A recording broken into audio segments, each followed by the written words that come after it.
Fala galera, meu nome é Roberto, você está no Tá em Choque. E hoje nós vamos continuar nossa aula sobre desequilíbrios em sistemas elétricos de corrente alternada, só que falando de um método especial de correção de desequilíbrio, que é a chamada correção do fator de potência. Nessa aula a gente vai ter uma introdução teórica e vamos fazer exercícios no final para exercitar isso. Na próxima aula vai ser só de exercício para a gente treinar bastante esse conteúdo. Não é difícil, porém eu preciso que vocês tenham visto outras aulas anteriores neste módulo, em especial a parte de potência e impedância, pois nessa aula haverão conceitos que são fundamentais que você tenha uma base sólida neles. Eu vou deixar o card aqui na descrição, tá? E se você acessar a playlist, você vai ver na sequência algumas aulinhas anteriores a essa, tá bom? Só que antes da gente continuar, puxa a vinheta.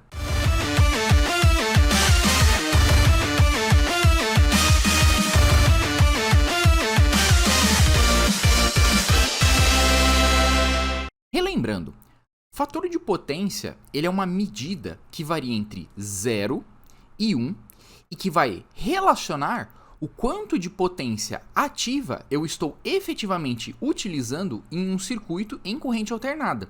Lembrando que em circuitos em corrente alternada, nós temos três tipos de potência. A potência ativa, que é dado em watts, a unidade de medida. Essa imagem que eu peguei acabou ficando com o múltiplo, que é o quilowatt, mas a gente pode trabalhar com as unidades normais.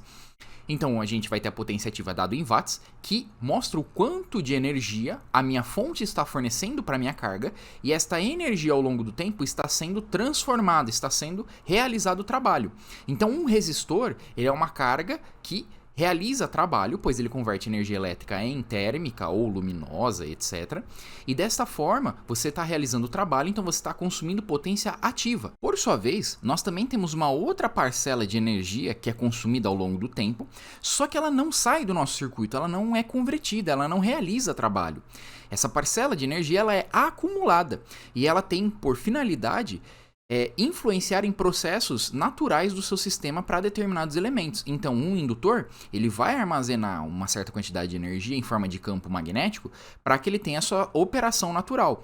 Um capacitor vai armazenar energia na forma de campo elétrico.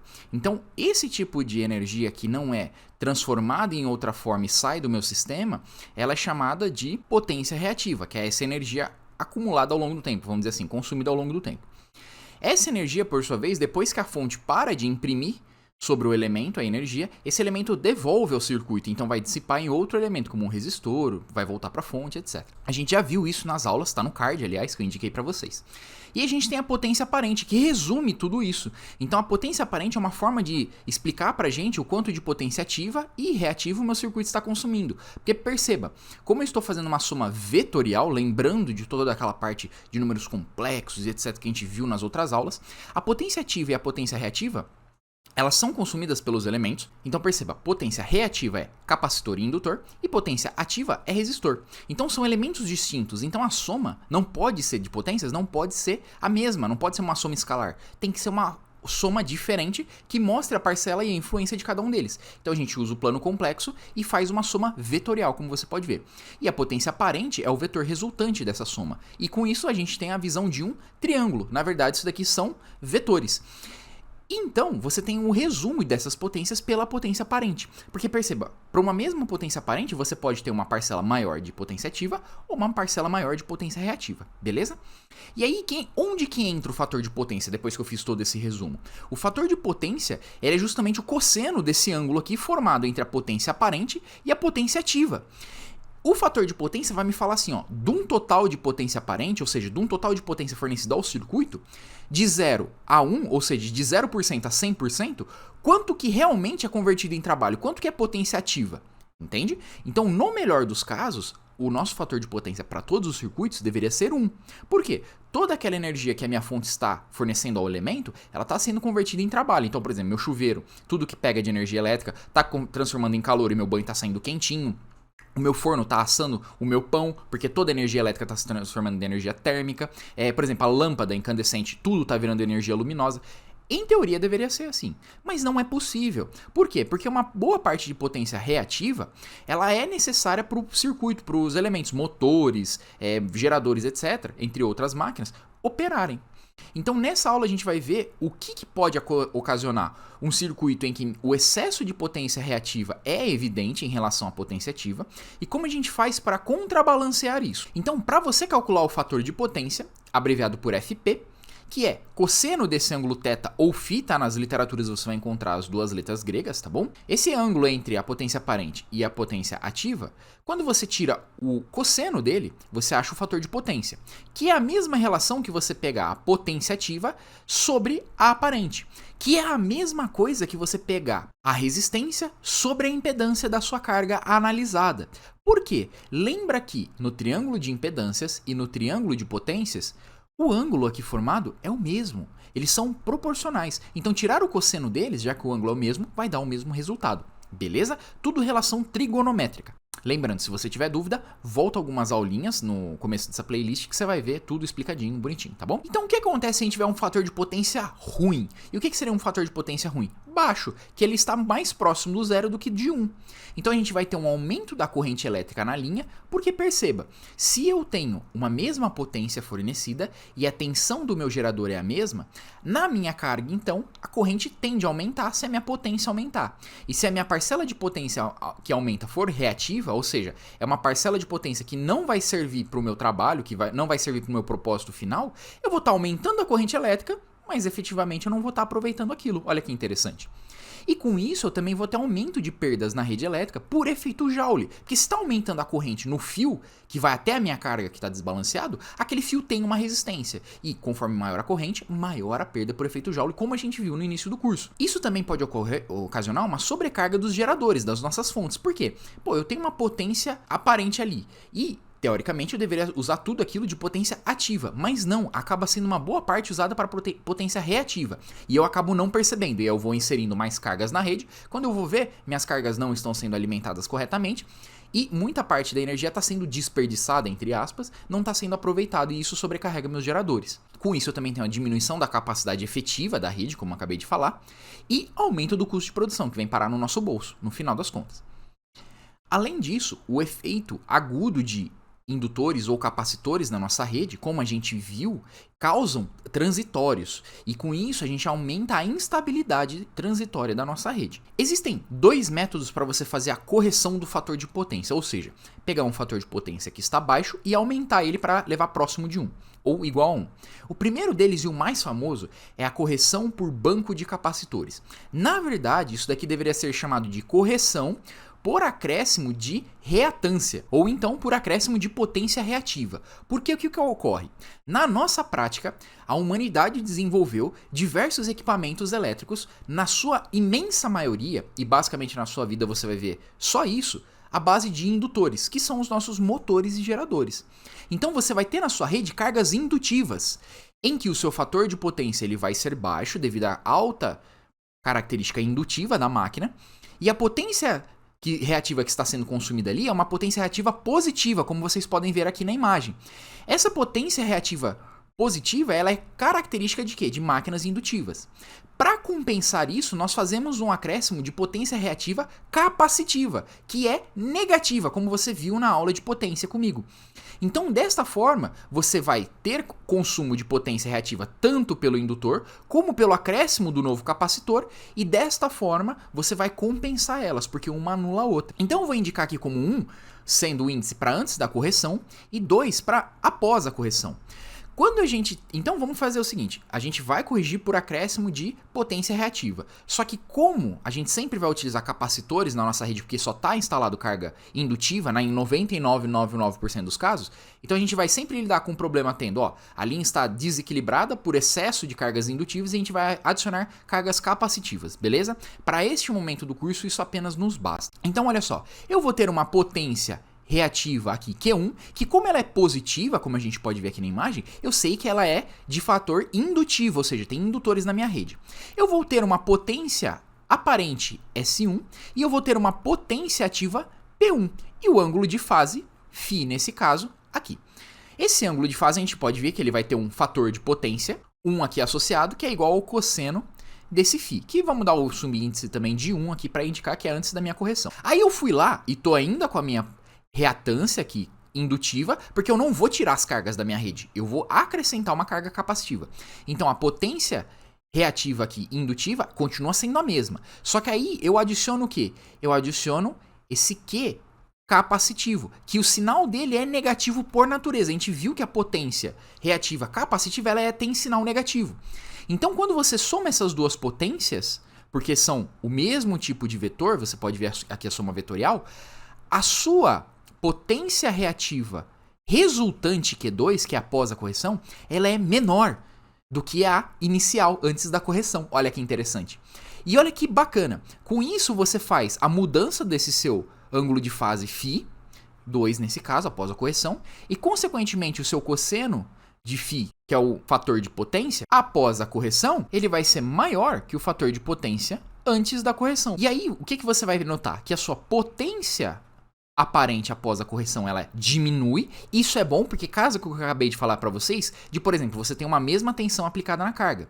E se sua potência é constante, então a corrente vai tender a oscilar para acompanhar a sua potência. Então, se eu tenho a tensão fixa, se a minha potência subir, a minha corrente sobe, se a minha potência baixar, a minha corrente abaixa. E olha que interessante, como a gente viu em potência trifásica, monofásica, etc. Tudo, a corrente e a tensão vão estar resumidas em quem? Na potência aparente. Então, se a minha potência aparente diminuiu, a minha corrente na linha também vai diminuir. Só que o mais interessante desse método, a potência ativa não muda. Olha só que interessante, você mexeu no cateto, assim, se você olhar o triângulo, no cateto oposto, e você mexeu aqui na hipotenusa. O cateto adjacente se mantém o mesmo. Cara, isso é fabuloso, isso daqui é sensacional. Por quê? Porque isso indica que eu não precisei mexer na carga. Então, a minha carga ela continua consumindo o mesmo tanto de potência que eu realmente preciso usufruir, que é a potência ativa, e ao mesmo tempo adicionando um outro elemento, eu faço com que a relação indutor e capacitor eles não se anulem, mas diminuam a interferência um do outro, e com isso eu diminuo essa potência reativa que eu não estou utilizando. Isso é muito bacana. Então, vamos resumir isso. Correção por banco de capacitores. Então eu tenho que a minha potência reativa atual, Q atual, ela vai ser igual ao Q anterior da correção, menos o Q capacitivo adicionado. E eu também vou saber a relação que a potência ativa atual é igual à potência ativa anterior à correção. Com isso, eu vou fazer de tudo para encontrar esse Q capacitivo, com esses dados como a gente vai ver no exercício. Eu vou encontrar esse Q capacitivo e a partir disso eu vou aplicar essa formulazinha, que a capacitância necessária a ser inserida ali no meu elemento indutivo vai ser a potência reativa capacitiva dividido por 2 vezes π, vezes a frequência da minha rede dada em Hz, vezes o módulo da tensão sobre o elemento analisado ao quadrado. Então o que a gente vai ter? A gente vai ter um indutor, esse indutor vai estar muito ruim o fator de potência, a gente vai adicionar um capacitor em paralelo a ele, e com isso a gente vai ter as informações de tensão sobre o elemento, a potência que esse carinha aqui está fornecendo, que o capacitor está fornecendo. A partir disso a gente sabe a capacitância que a gente vai precisar. Por uma questão de norma, no ano de 2022 isso, ainda é válido que o fator de potência ele deve ser maior ou igual a 0,92, não ultrapassando 1, porque se ele ultrapassar 1, aí tecnicamente o fator de potência volta a decrescer e você inverte o tipo de potência. Em vez de ser reativa e indutiva, passa a ser capacitiva. Então o fator de potência tem que ser maior que 0,92, chegando até no máximo 1, que seria uma carga puramente resistiva. Uma coisa interessante, um adendo. O modo de correção de desequilíbrio, ele pode ser local ou por zona. Isso quer dizer o quê? Que existem redes em que é inviável você inserir um capacitor em cima da bobina, do indutor em si. Então você tem que ir em zonas mais afastadas e pegar toda uma rede. Onde isso é mais comum de ser feito? Correção por zona. Em redes de distribuição. Então, na entrada do transformador que vai para o bairro, você não sabe qual casa está com maior desequilíbrio. Então, você insere certos capacitores ali para atenuar os problemas de fator de potência.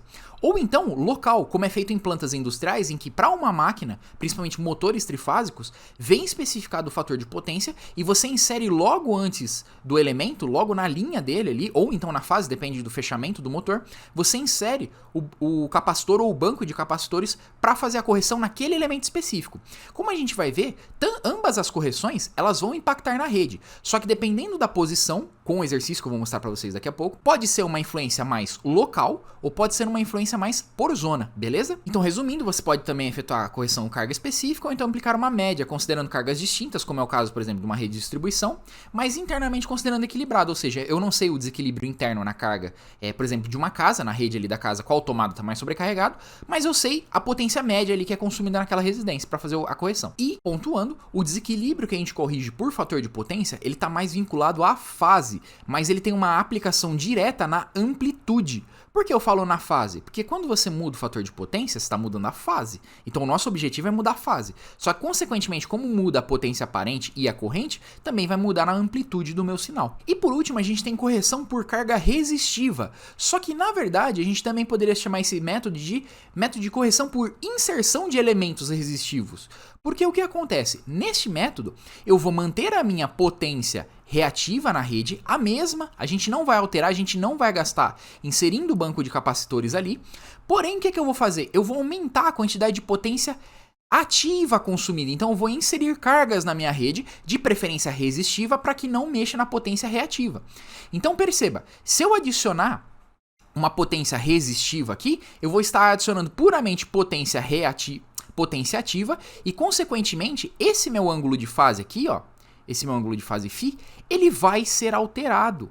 Olha que interessante. Por quê? Porque, como a gente pode ver pela relação de triângulos, a potência aparente aqui, ou seja, a hipotenusa antes, ela acaba se tornando diferente da depois da correção, pois eu mudei o valor do meu cateto adjacente, que representa a potência ativa. Então, um outro método que a gente também vai explorar nessa aula no exercício, parece ser um puta de um exercício gigante, não, vocês vão ver que é bem simples. Na verdade, você consegue explorar as duas dinâmicas. A dinâmica de inserir cargas reativas, inserir cargas com potência ativa e escolher a melhor localidade para você inserir o elemento, se é por zona ou se é intrínseco ali na carga, em cima dela. A questão não é, por que eu tenho que corrigir o fator de potência, mas o que ocorre na minha linha se eu corrigir o fator de potência? Essa é a questão mais importante. O porquê de corrigir o fator de potência eu posso argumentar para você que é a norma. Outros vão argumentar que é por causa da qualidade da rede. Mas é interessante vocês entenderem nessa aula, com o exemplo que eu vou dar agora, o que ocorre na sua rede quando você corrige o fator de potência. Então vamos lá para o exercício. A few moments later. Então vamos aqui para o nosso exercício, em que a gente vai analisar o circuito, tá? Não se preocupe com cálculos, eu vou deixar todas as contas prontas. A gente tem que focar na análise, tá bom? O que a gente está vendo? Então esse circuito é um circuito de teste, vamos dizer assim. Eu estou considerando uma fonte, uma resistência, que é ali, vamos dizer assim, a resistência do fio, do caminho, até a minha carga, que vai ter uma impedância de 5 mais J20. Essa impedância, como a gente pode ver, ela é indutiva. Então, uma vez ela sendo uma impedância indutiva, com características indutivas, eu sei que eu vou ter que fazer a correção por banco de capacitores, ou então adicionando uma carga resistiva. E olha que interessante, nessa nossa análise, a gente também vai mesclar o conceito de correção por zona ou correção local. Perceba o seguinte, se eu fizer uma correção local, então eu posso instalar um capacitor aqui, ó, em paralelo, logo com a minha carga, logo em seguida a minha carga.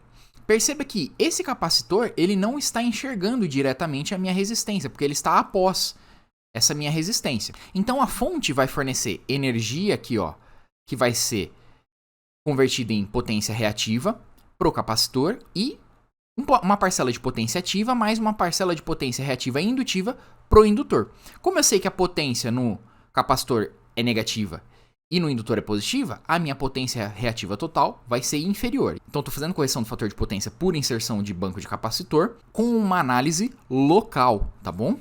Agora, olha que interessante. E se eu inserisse mais próximo da minha fonte? Então, eu inserisse logo na saída da minha fonte o capacitor, e aí ele enxerga toda a resistência do caminho, da linha, até a carga. Então, nesse caso, olha que interessante. Eu estou também tendo uma correção de fator de potência por inserção de capacitores, porque eu vou estar fornecendo energia para cá e vou estar fornecendo energia para cá. Só que na análise do meu fator de potência, eu vou estar considerando quem? Essa resistência aqui da minha linha. Na hora que eu estiver modificando o fator de potência com o capacitor, eu também vou estar enxergando aqui, ó, essa resistência da linha que vai atuar aqui com a minha carga. E com isso eu também vou estar fazendo uma modificação do fator de potência, uma correção, por inserção de resistência. Então eu posso enxergar de duas formas. Uma análise local e uma análise por zona ou global, em que eu enxergo outros elementos da linha atuando sobre a carga. As duas formas estão certas ou estão erradas? Depende de como você quer fazer a correção. Se você for vamos dizer assim, se você for o consumidor final, o que você vai enxergar é somente a sua carga. Então você vai fazer a correção local. Se você é o gerador de energia, você vai enxergar tudo isso daqui, ó, a linha mais o gerador. Então você vai ter que fazer uma correção por zona ou global, entende? E aí você pode se aproveitar de elementos que já estão presentes na linha para não só fazer a correção por fator de potência, por banco de capacitores, como também pela inserção de carga.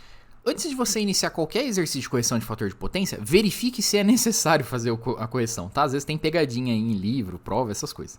Então olha só que interessante. Você vai olhar para sua carga e aí você vai ver se é necessário corrigir baseado no seu método de análise. Vamos começar pelo primeiro método de análise por zona. Então eu vou ver, a partir da minha fonte, eu vou inserir um capacitor o mais próximo possível dela, para que eu pegue a interferência da minha rede, da minha linha de transmissão de 10 ohms e da carga conjunta. Então desta forma, o que a minha fonte vai estar enxergando? Todo esse conjunto que a gente pode ver que está em série. Então a impedância total a qual eu tenho que fazer a correção do fator de potência, ela vai ser de 10 ohms mais 5 mais J20, que totaliza 15 mais J20 ohms, que é a mesma coisa que 25 ohms, ângulo de fase de 53 graus aproximadamente. Tá? A gente vai fazer uns arredondamentos aí só para facilitar. E o que acontece? Você vai olhar esse ângulo de fase aqui da sua carga e você vai falar assim, tá estranho, vamos tirar o fator de potência, que ele é baseado a partir do ângulo da sua carga. Lembra do triângulo de impedâncias, que ele é equivalente, dadas as proporções, ao triângulo de potências, que o ângulo aqui φ, que é esse ângulo aqui de análise, ele é o mesmo para tanto o triângulo de impedâncias como de potência. Então aqui eu vou ter a resistência, aqui eu vou ter a impedância total, eu tenho que ver esse ângulo que é justamente esses 53 graus. Tirando o cosseno desse cara aqui, o cosseno de 53 graus, eu vou obter aproximadamente 0,6. E 0,6, lembrando da norma, é muito menor que 0,92. Então sim, a gente tem que fazer a correção. Nesse exercício a gente vai corrigir para ser 0,92, beleza? Para eu corrigir qualquer fator de potência, eu vou ter que calcular primeiro as potências que têm que ser corrigidas, então eu vou calcular a potência ativa, reativa e aparente do conjunto de cargas a serem corrigidas, e a partir disso eu vou ver quanta potência reativa eu tenho que inserir para chegar no fator de potência desejado. Então o que a gente vai fazer? Primeiro, calcular tensão efetiva sobre o circuito e corrente efetiva, para que eu possa calcular a potência. Então a gente está vendo tudo como uma única carga, tá bom? Tudo isso daqui é uma única carga nesse exemplo. Então a minha carga vai ser de 15 mais J20, que é tudo isso. Qual que é a tensão efetiva? 100 volts em cima dela, pelos terminais, e a gente tem que ver a corrente que está circulando por aqui. Esta corrente, então, é o que a gente vai calcular. Como é que a gente calcula essa corrente? A corrente que vai circular ali pelo ramo por lei de Ohm vai ser a tensão ali aplicada sobre a impedância total. Dessa forma, você obtém uma corrente de 4 amperes, ângulo de fase de menos 53 graus. Deixei anotada essa informação. Agora a gente vai calcular a potência aparente, ativa e reativa.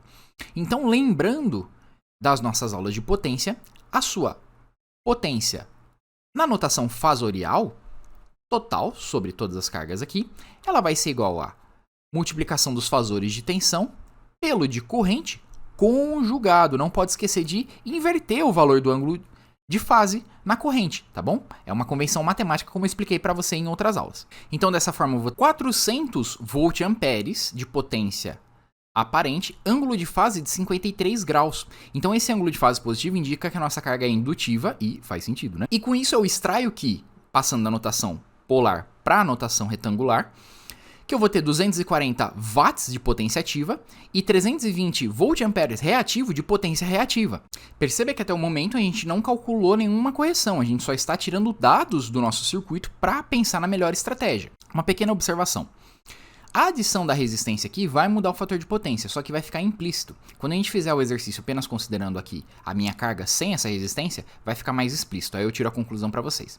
Então perceba, nosso principal método de correção agora é por banco de capacitores, embora a resistência aqui ela fique implícita. E isso vai ser mostrado no final. Então o que você vai ter que desenhar? Os dois triângulos e aplicar aquelas observações que eu mostrei para vocês. Inicialmente, então, eu vou ter um triângulo com 400 volt-amperes. Tá aqui as informações na tela, 400 volt-amperes, ângulo de fase de 53 graus, com potência ativa de 240 watts e potência reativa de 320 volt-amperes reativos. É importante que você desenhe o exercício para facilitar os cálculos, tá? Depois que você corrigir o fator de potência, ou seja, você vai inserir o capacitor e vai ter potência reativa capacitiva aqui na rede, você vai obter um outro valor aqui, que eu vou chamar ele de Q2, tá? Baseado naquele subíndice que a gente usou hoje na aula. Então, Q2 vai ser após a correção, qual que vai ser a potência reativa total. Eu vou ter um S2, que eu também não sei, uma potência aparente total que eu ainda não sei, que vai ser modificado. Só que eu sei que quando eu faço a correção apenas por banco de capacitores, a minha potência ativa se mantém. Então, nesse caso, eu sei que eu tenho 240 watts aqui de potência. E para eu conseguir extrair as informações desse novo triângulo, que é após a correção, eu tenho que definir o ângulo de fase. É por isso que eu falei para vocês que 0,92 será o nosso novo fator de potência. Então, quando você faz o cálculo inverso, ou seja, fator de potência é igual a cosseno de φ, então φ será cosseno a menos 1 do seu fator de potência. Então você tira o arco cosseno. Você obtém um ângulo aqui de fase de mais ou menos 23 graus. Então olha só, a gente tem que abaixar basicamente 30 graus de um triângulo para o outro. É agora que entra a matemática e não mais a elétrica, porque agora é só trigonometria básica. Então a gente vai usar as relações do triângulo retângulo. Como é que você faz para calcular a sua potência aparente, que é a sua hipotenusa, a partir do ângulo de fase e do seu cateto adjacente? Basta você fazer o cateto adjacente, que é a potência ativa, sobre o cosseno do seu ângulo de fase. E com isso, eu sei que a potência aparente final do meu circuito após correção, ela será de aproximadamente 260 volt-amperes. Aí você aplica Pitágoras e aí você calcula o cateto oposto. Perceba, eu tenho um cateto e eu tenho a hipotenusa. Pitágoras, você acha o outro cateto, que é justamente a potência reativa. Então a sua potência reativa ela vai ser a raiz da hipotenusa, então vai ser a nova potência aparente ao quadrado, menos o outro cateto ao quadrado. Então, resumindo esse cálculo aqui, vai ser mais ou menos 103 volt-amperes reativos. Se você fizer o cálculo, vai dar uma diferencinha, porque eu estou arredondando bastante, tá? Mas não vai prejudicar a análise, tá? Com esses dados em mãos agora, eu vou ter um novo triângulo de potências corrigido, em que eu sei a minha potência ativa, a minha potência aparente nova e a minha potência reativa nova. Como eu tenho a potência reativa nova e eu tenho a potência reativa anterior, basta eu subtrair o que tinha antes do que tem agora para descobrir qual que foi a potência reativa capacitiva. Então, usando os subíndices da aula, anterior menos novo, vai ser o capacitivo, que vai ser mais ou menos 217 volt-amperes reativos. Então essa é a potência do capacitor. Aí a gente vai e aplica a fórmula, que é a capacitância do meu capacitor, que é o que eu quero calcular no final das contas, porque eu tenho que definir qual que é a capacitância para inserir ele na rede, vai ser igual a potência capacitiva sobre 2 vezes π vezes F vezes a tensão RMS, lembre-se sempre que a gente trabalha em RMS, ao quadrado. Essa tensão é o módulo dela, tá bom? E com isso, então, a gente substitui e sabe que vai ser 217, que é a potência reativa capacitiva, dividido por 2 vezes π, vezes a frequência da rede, como a gente está no Brasil, supõe 60 Hz, vezes 100 ao quadrado, em que 100 é essa tensão da minha fonte. Perceba que ela é a tensão efetiva sobre o meu capacitor, que ele está em paralelo com toda essa minha impedância total. Então, isso daí resulta em aproximadamente 58 microfarads. Então, na minha rede, para corrigir esse fator de potência, por inserção de capacitor, eu teria que pedir um capacitor de 58 microfarads, pelo menos a tensão de pico aqui da rede. Lembre-se, como isso daqui é o RMS, a tensão de pico é raiz de 2 vezes 100. Aí você faz o cálculo aí. Então vai ser raiz de 2 vezes 100, a tensão mínima suportada pelo capacitor, tá bom? E aí você define o elemento. A few moments later. Agora a gente vai recalcular tudo isso, só que fazendo a correção local e não por zona. Então olha que interessante, eu vou adicionar um banco de capacitores aqui, ó, bem ao lado da minha carga, colado com ele. Então a gente, de novo, tem que calcular os parâmetros do circuito. Antes a gente tem que verificar se é necessário fazer correção de fator de potência. Então vamos comparar aqui, ó, esta carga. Como eu estou fazendo a correção apenas da carga, eu vou pegar esse valor aqui de impedância. Então, a minha carga total, ela vai ser de 5 mais J20, que é igual a 21 ohms, ângulo de fase de 76 graus. Ohms. Guarda essa informação. Como eu sei que 76 graus está bem longe mesmo, dos 23 graus que eu preciso, para um fator de potência de 0,92, então com certeza a gente tem que fazer a correção. Então a gente tem que calcular a corrente. A corrente que vai circular aqui por esse meu elemento e a tensão que vai ter de queda em cima desse meu elemento, dessa minha carga. Por que eu não estou falando a tensão agora e não estou pegando direto da fonte? Perceba que uma parcela da tensão está caindo sobre a linha e outra parcela da tensão está caindo sobre a minha carga. Que eu vou dar o nome de V2, tá bom?